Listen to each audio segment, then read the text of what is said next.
नमस्कार साथियों, एक बार फिर से आप सभी का स्वागत है आपके अपने YouTube channel learning with DC पे।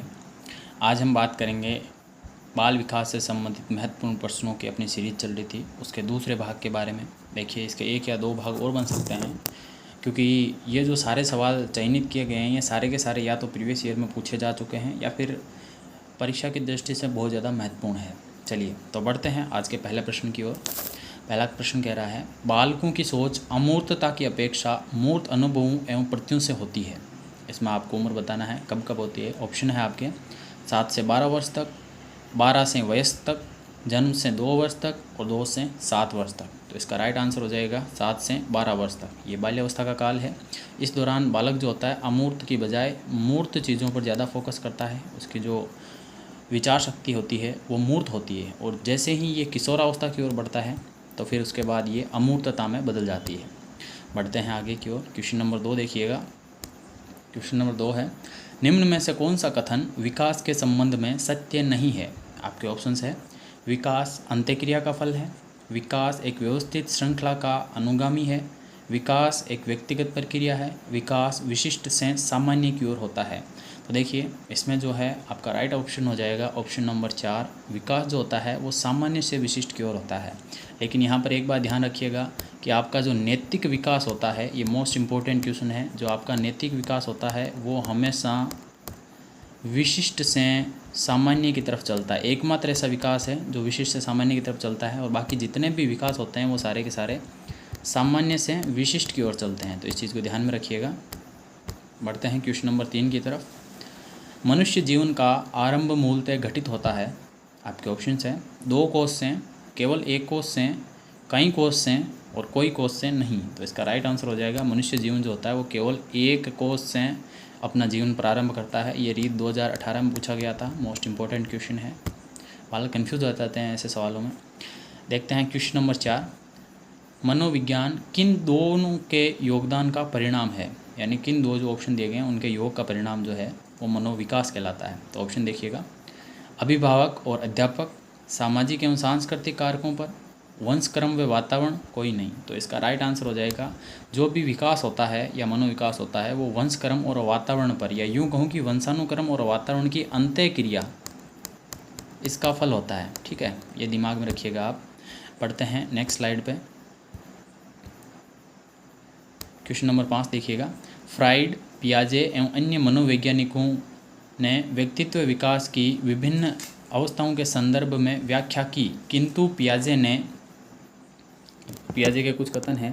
कहा कि, पहला ऑप्शन है, विकास की अवस्थाएं वातावरण से निर्धारित होती है।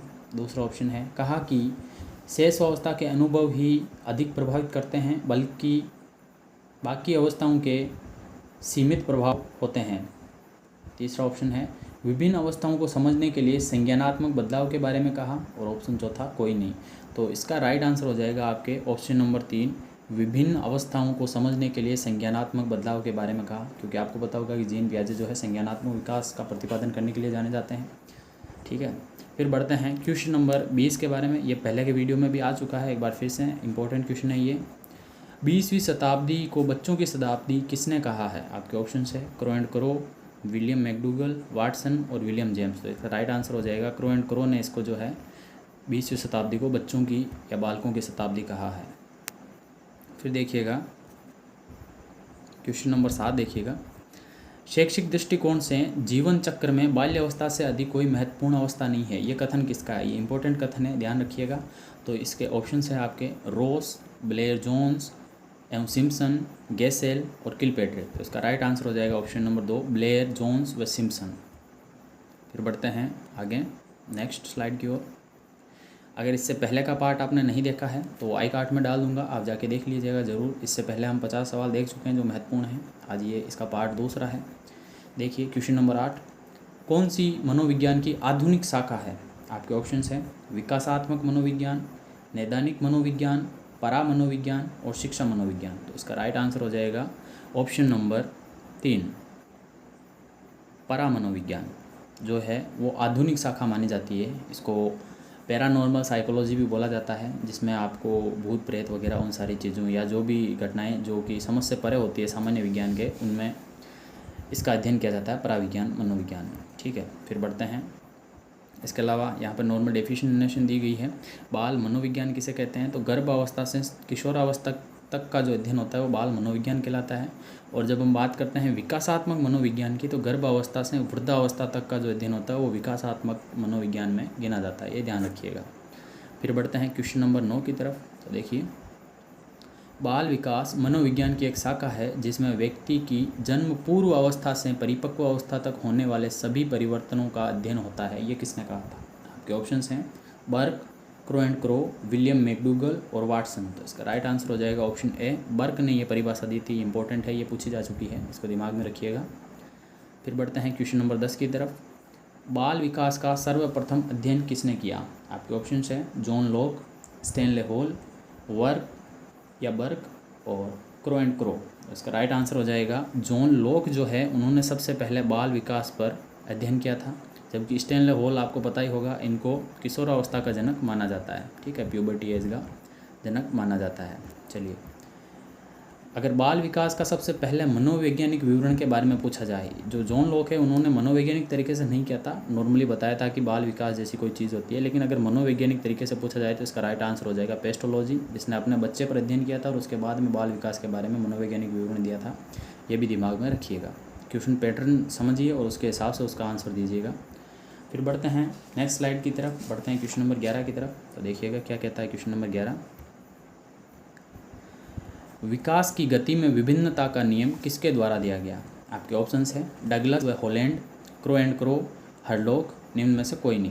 तो इसका राइट आंसर हो जाएगा डगलस व हॉलैंड ने जो है विकास की गति में विभिन्नता का नियम दिया था।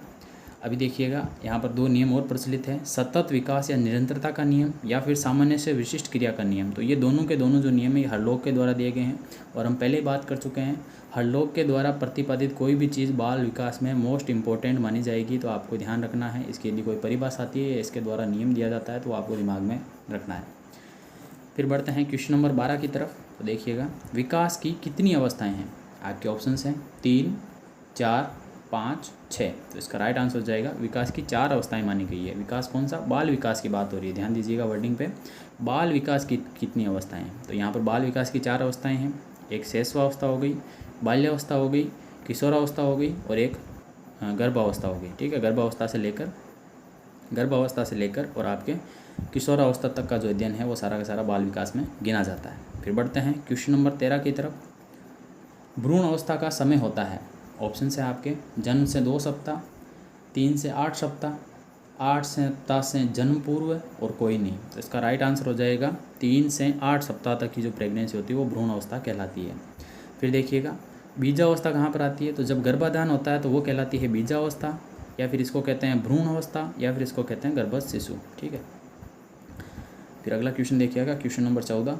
बालक के जन्म के बाद ये निश्चित हो जाता है कि जीवन में उसका क्या स्थान है, ऐसा किसने कहा था? आपके ऑप्शंस हैं crow and crow, Adler, William James और वाटसन। तो इसका राइट आंसर होगा एडलर। एडलर का ये कहना है कि बालक के जन्म के जस्ट बाद में ये बता सकते हो कि बालक का आगे क्या होगा। फिर बढ़ते हैं नेक्स्ट स्लाइड की ओर, क्वेश्चन नंबर 15 देखिएगा। अतार्किक चिंतन की अवस्था निम्न में से कौन सी है? आपके ऑप्शंस हैं शैशवावस्था, बाल्यावस्था, किशोरावस्था और कोई नहीं। तो देखिएगा, इसका राइट आंसर हो जाएगा अतार्किक चिंतन की अवस्था जो है उसको माना जाता है शैशवावस्था को। फिर आ जाएगा आपके मूर्त जो चिंतन की अवस्था है वो आएगी, जिसको हम गिनते हैं बाल्यावस्था में, और फिर उसके बाद आएगी अमूर्त। ठीक है, तो अमूर्त वाली कौन सी हो जाएगी आपके? अमूर्त हो जाएगी किशोरावस्था। चलिए, इसके अलावा देखिए, जीवन का सबसे महत्वपूर्ण काल, भावी जीवन की आधारशिला और सीखने का आदर्श काल। ठीक है, सीखने का आदर्श काल वैलेंटाइन ने कहा था। ये तीनों के तीनों जो उपनाम है ये सारे के सारे ये शैशवावस्था के ही होते हैं। एक बार फिर से सुन लीजिएगा, शैशवावस्था को जीवन का सबसे महत्वपूर्ण काल कहा जाता है, भावी जीवन की आधारशिला कहा जाता है और सीखने का आदर्श काल कहा जाता है। सीखने का आदर्श काल वैलेंटाइन ने कहा था इसको। बढ़ते हैं क्वेश्चन नंबर 16 की तरफ। तो देखिएगा, 3 से 6 वर्ष तक के बालक प्राय अर्ध स्वप्न की दशा में रहते हैं, ऐसा किसने कहा था? ये मोस्ट इंपॉर्टेंट परिभाषा है। तो देखिएगा, ऑप्शन है आपके थॉर्नडाइक, विलियम मैकडूगल, वाटसन और विलियम जेम्स। तो ये कहा था थॉर्नडाइक ने। ठीक है, व्यवहारवाद के जनक जो माने जाते हैं। इसके अलावा कुछ एक इम्पोर्टेंट जो कथन हैं वो नीचे दिए गए हैं। पहला है, व्यक्ति का जितना भी मानसिक विकास होता है उसका आधा 3 वर्ष तक हो जाता है, ये कहना था गुड एनएफ का।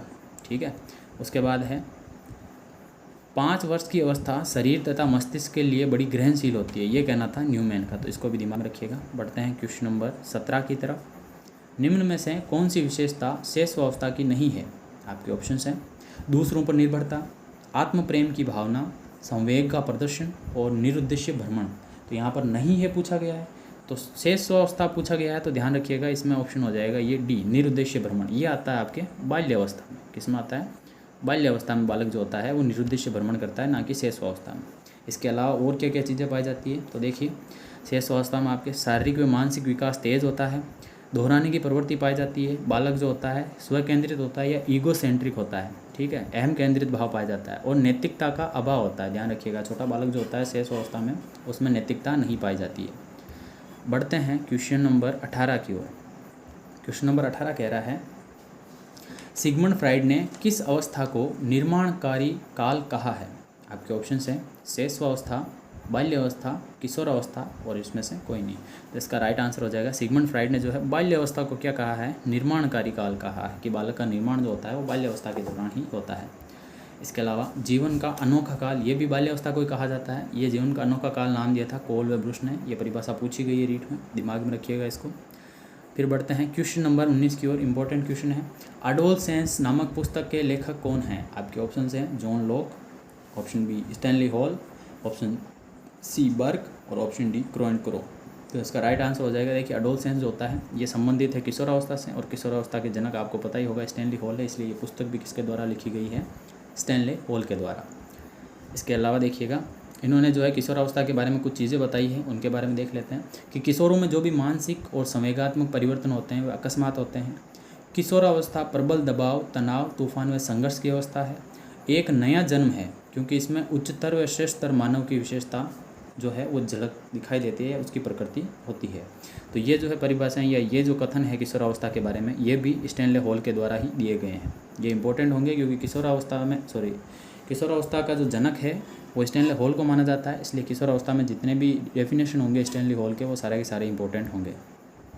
फिर देखिएगा क्वेश्चन नंबर 20, किशोरावस्था का क्रमिक विकास सिद्धांत किसके द्वारा नहीं दिया गया है? वर्डिंग्स पे हमेशा ध्यान रखिएगा, कई बार सवाल हमें आते हुए भी हम गलत करके आ जाते हैं, क्योंकि हम नहीं है या फिर है क्या पूछा जा रहा है वो नहीं समझ पाते हैं। तो यहाँ पर नहीं दिया गया है, तो ऑप्शन देखिए आपके किंग, स्टैनली हॉल, होलिंगबर्थ और थॉर्नडाइक। तो यहाँ पर कर्मिक विकास का सिद्धांत जो है स्टैनली हॉल के द्वारा नहीं दिया गया है। ठीक है, यहाँ पर ये क्या बताता है? ये बताता है कि विकास जो होता है वो धीरे धीरे होता है, ना कि अकस्मात होता है। ठीक है, फिर बढ़ते हैं आगे की ओर। क्वेश्चन नंबर 21, किशोरावस्था की ऐसी आदत जिसमें खुद को भूखे रखने की प्रवृत्ति पाई जाती है, ऐसी अवस्था क्या कहलाती है? आपके ऑप्शन हैं स्वालीनता, डाउन सिंड्रोम, एनोरेक्सिया नर्वोसा और डेलिसिज्म ट्रेमेंस। ठीक है, तो ये इंपॉर्टेंट क्वेश्चन है, आपके ये पूछा गया है।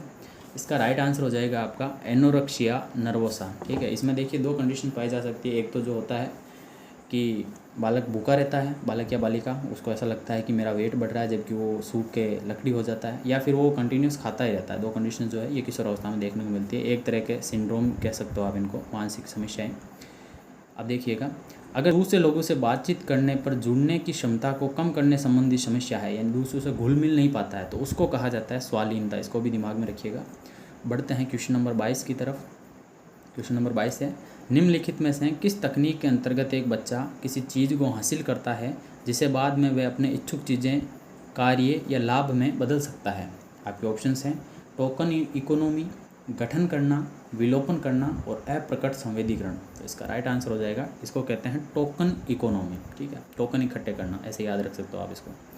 फिर आता है क्वेश्चन नंबर 23, ज़्यादातर बच्चे प्रथम सार्थक शब्द इस उम्र में बोलते हैं, यानी फर्स्ट वर्ड कहाँ पर बोलते हैं, कौन सी उम्र में बोलते हैं? आपके ऑप्शंस हैं 3 महीने में, 6 महीने में, 35 से 40 महीने में और 10 से 13 महीने में।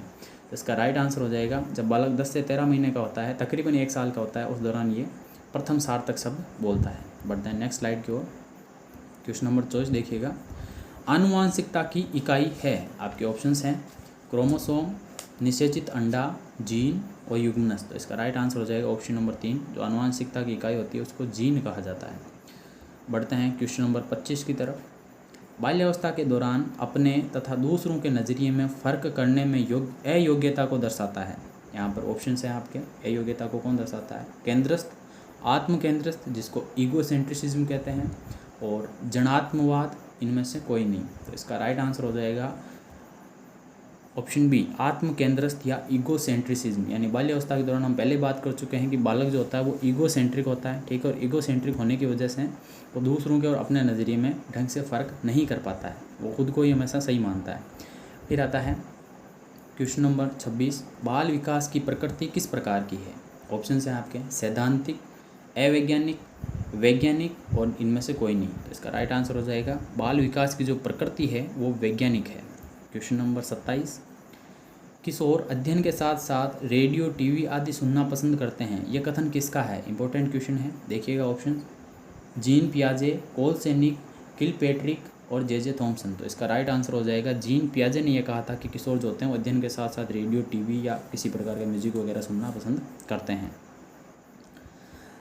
साथ ही इन्होंने ये भी बताया था कि किशोर अवस्था जो होती है वो शेष अवस्था की ही पुनरावृत्ति है। फिर बढ़ते हैं हम आगे।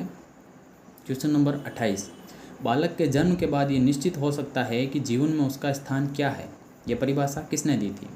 और इसके ऑप्शंस हैं Adler, Stanley hall, William James और सिगमंड फ्राइड। तो ये बताया था एडलर ने कि बालक के जन्म के बाद हम ये बता सकते हैं कि जीवन में वो आगे क्या करेगा, उसका स्थान क्या होगा। फिर बढ़ते हैं क्वेश्चन नंबर 29 की तरफ। 2 वर्ष की आयु तक बालक के सभी संवेगों का विकास हो जाता है, ये किसने कहा था? आपके ऑप्शंस हैं Watson, Brijesh, crow and Crow और इनमें से कोई नहीं। तो इसका राइट आंसर हो जाएगा ब्रिजेश ने यह कहा था कि 2 वर्ष तक की आयु तक बालक में जितने भी संवेग होते हैं उनका विकास हो जाता है। एक चीज़ ध्यान रखिएगा, अगर आपसे पूछा जाए कि जन्म के समय कौन सा संवेग पाया जाता है, तो ये दिमाग में रखना है कि जन्म के समय कोई भी संवेग नहीं पाया जाता है और सिर्फ क्या पाई जाती है? उत्तेजना पाई जाती है, ठीक है। ये काफ़ी इंपॉर्टेंट सवाल है। फिर बढ़ते हैं क्वेश्चन नंबर 30 की तरफ। वाटसन के अनुसार नवजात शिशु में कौन सा संवेग नहीं पाया जाता है? आपके ऑप्शंस है भय, क्रोध, स्नेह और उत्तेजना। तो इसका राइट आंसर है, वाटसन ये कहता है कि नवजात शिशु में जो है उत्तेजना नहीं पाई जाती है, वाटसन के अनुसार ये चीज़ है। फिर बढ़ते हैं क्वेश्चन नंबर 31 की तरफ। वय संधि काल कहा जाता है, ये मोस्ट इंपॉर्टेंट क्वेश्चन है, वय संधि काल किसे कहा जाता है? तो देखिए ऑप्शन है आपके पूर्व बाल्यावस्था, उत्तर बाल्यावस्था, पूर्व किशोरावस्था और उत्तर किशोरावस्था। इसका राइट आंसर हो जाएगा पूर्व किशोरावस्था, जिसका टाइम पीरियड होता है 12 से 16 के आसपास का, ठीक है। 12 से 13 ये टोटली माना गया है। 12 से 13 का जो काल होता है, या इसको 11 से 13 भी लिखा गया है कई बुक्स में 12 से 14 भी लिखा गया है, ठीक है। तो ये जो टाइम होता है, यानी जस्ट किशोरावस्था शुरू होने के जस्ट पहले का जो समय होता है, उसको कहा जाता है वय संधि। फिर बढ़ते हैं क्वेश्चन नंबर 32 की तरफ। किसी भी प्रकार से आवेश आने, भड़क उठने या उत्तेजित हो जाने की अवस्था को कहते हैं, को संवेग कहते हैं, ये किसने कहा था? तो आपके ऑप्शंस हैं जरसील्ड, गेट, रोस और इनमें से कोई नहीं। तो इसका राइट आंसर हो जाएगा जरसील्ड ने यह कहा था कि किसी भी प्रकार के संवेग, आवेश आने या फिर उत्तेजित होने की जो दशा होती है या अवस्था होती है, उसी को संवेग कहा जाता है। जबकि संवेग व्यक्ति की उत्तेजित दशा है, ये जो कथन है ये वुडवर्थ के द्वारा कहा गया था। देखिए दोनों लगभग मिलते जुलते हैं, इसलिए कन्फ्यूजन नहीं होना है। जरसील्ड कह रहा है कि किसी भी प्रकार के आवेश आने, भड़क उठने तथा उत्तेजित होने की अवस्था को संवेग कहते हैं, जबकि संवेग व्यक्ति की उत्तेजित दशा है, ये किसका कहना है? ये वुडवर्थ का कहना है, आर एस वुडवर्थ का कहना है। बढ़ते हैं क्वेश्चन नंबर 33 की तरफ। भाषा विकास का सिद्धांत किसने दिया था? आपके ऑप्शंस हैं पावलोव, कोहलबर्ग, फ्राइड और इनमें से कोई नहीं। तो इसका राइट आंसर हो जाएगा पावलोव के द्वारा जो है भाषा विकास का सिद्धांत दिया गया था। बढ़ते हैं क्वेश्चन नंबर 34 की तरफ। जीन पियाजे ने किस अवस्था में अतार्किक चिंतन का विवरण किया है? तो अतार्किक चिंतन कहाँ पर बताया है? ऑप्शंस हैं आपके संवेदी पेशीय, पूर्व संक्रियात्मक, मूर्त संक्रियात्मक और औपचारिक संक्रियात्मक। तो इसका राइट आंसर हो जाएगा जीन पियाजे ने पूर्व संक्रियात्मक अवस्था में जो है अतार्किक चिंतन बताया है। ये पूर्व संक्रियात्मक अवस्था यानी कि शेष अवस्था की बात यहाँ पर हो रही है। Question number 35। सिगमंड फ्राइड ने मनोलैंगिक विकास सिद्धांत को कितनी अवस्थाओं में बांटा है? आपके ऑप्शंस हैं 3, 5, 8 और 15। इसका राइट आंसर हो जाएगा सिगमंड फ्राइड ने टोटल 5 अवस्थाएं बताई है, ठीक है, मुख्य, गुदीय, वो सारी की सारी। फिर बढ़ते हैं नेक्स्ट स्लाइड की ओर। क्वेश्चन नंबर 36 देखिएगा। एरिक्सन ने अपने मनोसामाजिक सिद्धांत को कितने भागों में बांटा है? आपके ऑप्शंस हैं 5, 8, 15 और 20। तो इसका राइट आंसर हो जाएगा एरिक एरिक्सन के द्वारा जो मनोसामाजिक सिद्धांत दिया था उसके 8 भाग बताए गए थे। ठीक है, फिर बढ़ते हैं क्वेश्चन नंबर 37 की तरफ। सामाजिक सांस्कृतिक सिद्धांत के प्रतिपादक कौन हैं? आपके ऑप्शन है लेव या live Vygotsky, Erik Erikson, Sigmund Freud और विलियम जेम्स।